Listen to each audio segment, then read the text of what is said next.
Havana.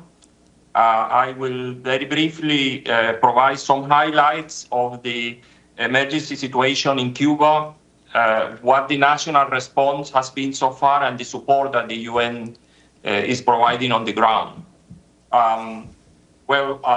Melissa is now classified as one of the three most powerful hurricanes ever recorded in Cuba, the strongest worldwide in 2025 so far.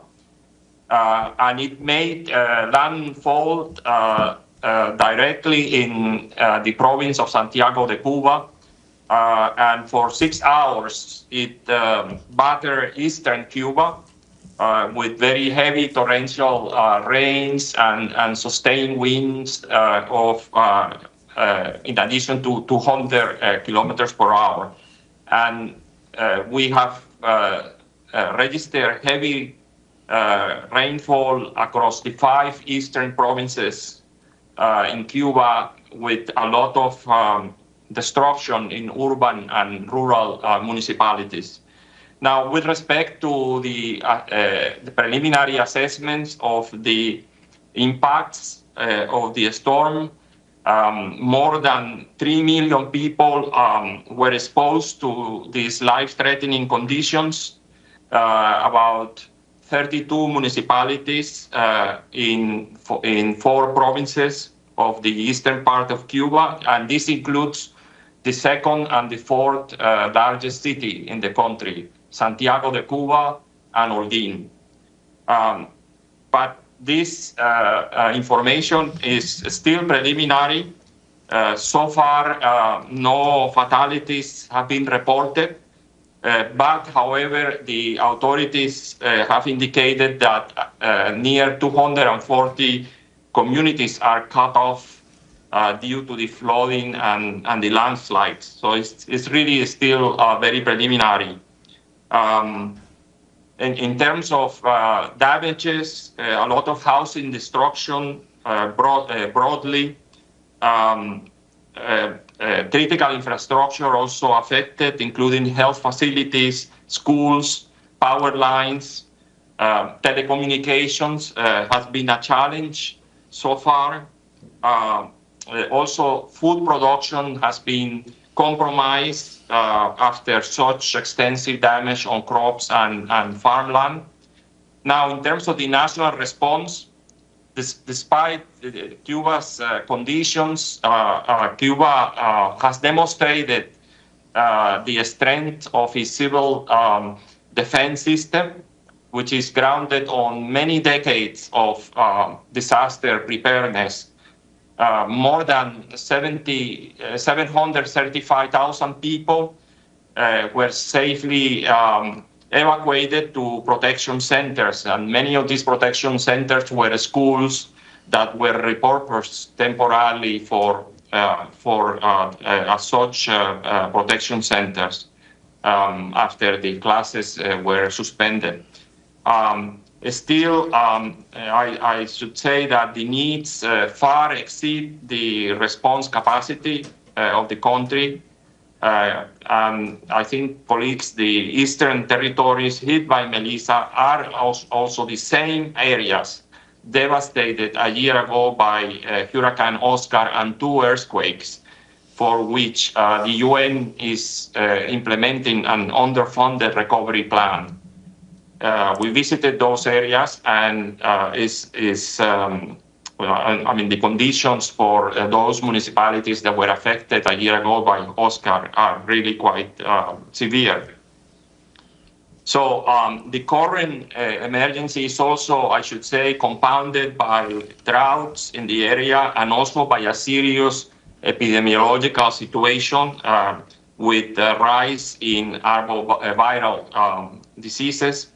And also a very delicate energy situation with frequent blackouts. And I like to also say that due to the blockade and the sanctions, the country is excluded from international financial institutions and also from many global markets. And this makes it very difficult for the country to finance disaster response. And I think broad support from international cooperation partners is really needed. And now, finally, in terms of the response of the UN system, we, for the first time this year, implemented a new anticipatory action framework supported by OCHA, the Office of Coordination of Humanitarian Affairs.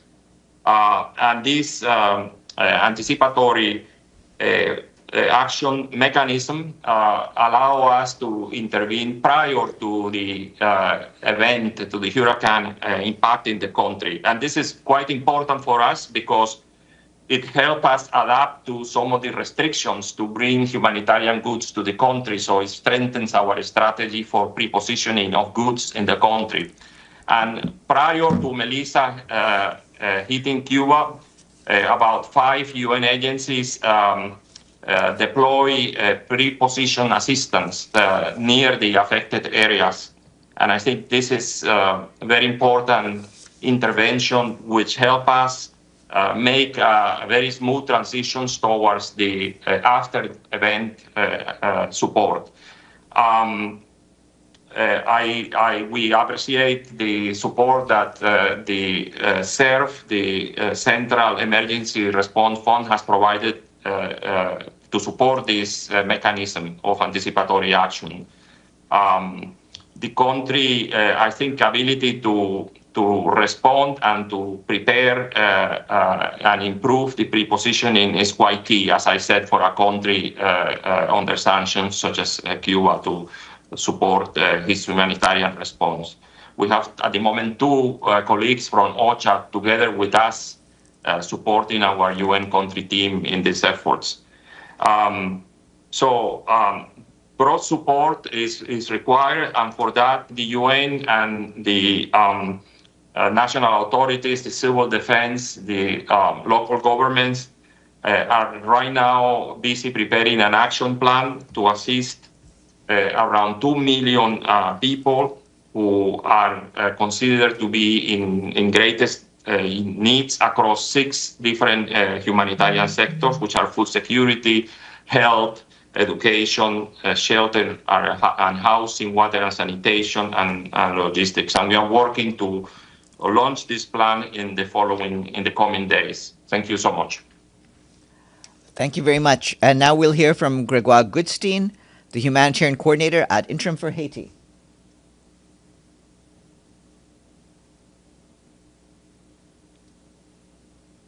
Wait, hold on. I think it takes a second for the audio to kick in. Please connect Mr. Goodstein, thank you. Try now? Nope, hold on.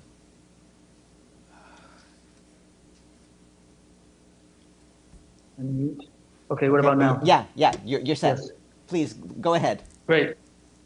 So thank you for inviting me for this briefing. So as you know, Haiti was also hit by Storm Melissa. Over the last several days, it swept across Haiti's southern departments, and it moved gradually north at a very slow speed, which brought torrential rains, flash floods, and of course landslides. Unfortunately, a number of lives were lost, homes were damaged, or at least as well as destroyed. Roads have been cut off, and many families have been displaced. The death toll for now stands at 24 people who have died. Some of you might have seen the video yesterday. There's at least 10 that were killed because of the overflowing river in Petit Goave. We have about 17 people injured and still 18 missing. Close to 15,000 people were sheltered in 120 plus temporary shelters, mainly in the Sud, Nip, and Grand Anse departments. And of course, there's been significant agricultural losses in many departments, including banana plantations, fruit trees that were destroyed, food crops that have been destroyed, saturated soils, and of course, access is a big issue. I wanted to highlight the fact that as Cuba, we here in Haiti also benefited from a fund that was set up last year, which is called the CERF Anticipatory Action Fund.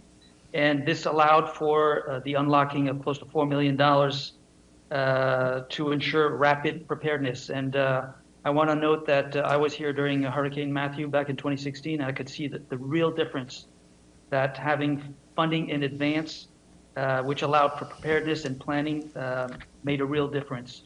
So by October 22nd, the UN agencies were able to deploy a lot of resources. Communities were mobilized, emergency stocks were transported and put into place. We had a few hundred evacuation shelters that were also opened, cleaned up, made ready to functions. You have to keep in mind, a lot of the families, when they left their homes, they prioritized women and children to be put in those evacuation shelters. Food, water, hygiene kits, medication, shelter materials were all pre-positioned in high-risk areas. And of course, we had rapid response teams that were deployed in sync with national counterparts. I think a big plus in the preparedness was also the fact that we were able to send out early warning messages to many parts of Haiti. I think I heard that there were close to 3.5 million messages that were sent out informing families of the danger and giving them clear indications on what to do, including going to evacuation centers. So I think that really played a big role in terms of saving lives. I want to also highlight the very proactive engagement and coordination that we had with national authorities, especially the Directorate of Civil Protection, la DGPC as we call it here, which really ensured that many lives were saved and that there was a lot of operational coordination throughout the response, which of course the response is continuing. We haven't made a full assessment, humanitarian assessments, because of access difficulties is still ongoing, and we're going to take a few more days to better understand the full impact of this hurricane, including the human toll, casualties, injuries, missing people, and of course, infrastructure, houses, etc. And we hope to be able to inform you on the next phases of our response and recoveries. We have to keep in mind that this all comes on top of an immense humanitarian crisis that Haiti has been facing for a number of years, right? We have 1.4 million people that are displaced because of gang violence, including with very severe and widespread gender-based violence, children at risk of recruitment by gangs, immense psychological distress amongst the displaced population. So all of this is coming on top of the very critical situation that we're facing now. There's also 5.7 million people, which is about half of the population, that is going hungry every day. We also have flashpoints of cholera, including here in Port-au-Prince, in the capital. So we're also having a public health emergency on top of all the existing vulnerabilities. And then finally, I'll add that our humanitarian response plan is grossly underfunded. It's 87% underfunded, and this is really putting at risk our ability to continue with life-saving operations, whether it's linked to the hurricane or to the existing crisis linked to gang violence. So I'll stop here. Okay, thanks very much. I'll now open the floor for questions. Yes, Evelyn?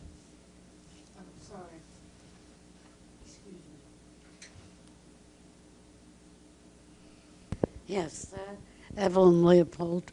Was there a looting of your supplies in Haiti because of the gang violence that's going on there?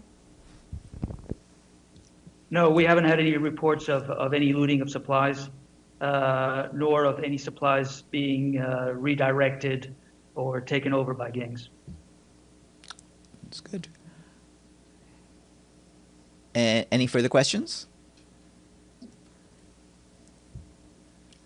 Yes, Linda. Excuse me. So, just to clarify, what is the most important thing you need right now, in terms of dealing with the hurricane? Is this for Haiti? Yeah, is that for Haiti or for Cuba? For Haiti. I mean, for both, but for Haiti to begin with. Gregoire, maybe you first, and then Francisco. But like I mentioned, because of still significant access issues, there are roads that have been destroyed, towns that are inaccessible right now. Thankfully, we do have UNHAS, but also because of the weather, we've had to interrupt a lot of the flights. But it's clearing up now. Even as I speak, I think it's a weather that allows for flights to happen. We need to do the assessments to really understand the extent of the damage and the human toll. But essentially, what we're looking at is securing the funding that we need to actually implement the response plan that we have throughout the country, not just linked to the hurricane response, but also linked to displacement and the gang violence. So what we need right now is the funding. We have the teams on the ground. We have the coordination structures with the government, but we don't have the resources. Francisco? Yes, thank you for the question. As I indicated, broad support, I think, is needed from international partners. At the moment, we are preparing a UN action plan, which is a key instrument for us to mobilize resources. And given previous hurricanes in this part of the country, normally the needs are focused on food assistance, health, repair of health facilities and recovery of health facilities, schools, infrastructure is also affected, shelter and housing. There is generalized damage, particularly housings with lightweight roofing materials. There will be needs in water and sanitation, and also on logistics, also given the impact on the infrastructure.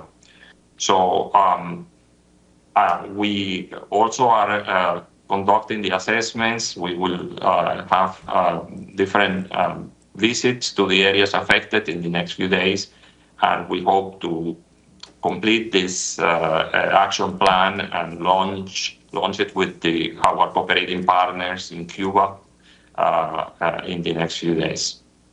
Hopefully next week, early next week. Thank you. Okay, thank you. Any further questions?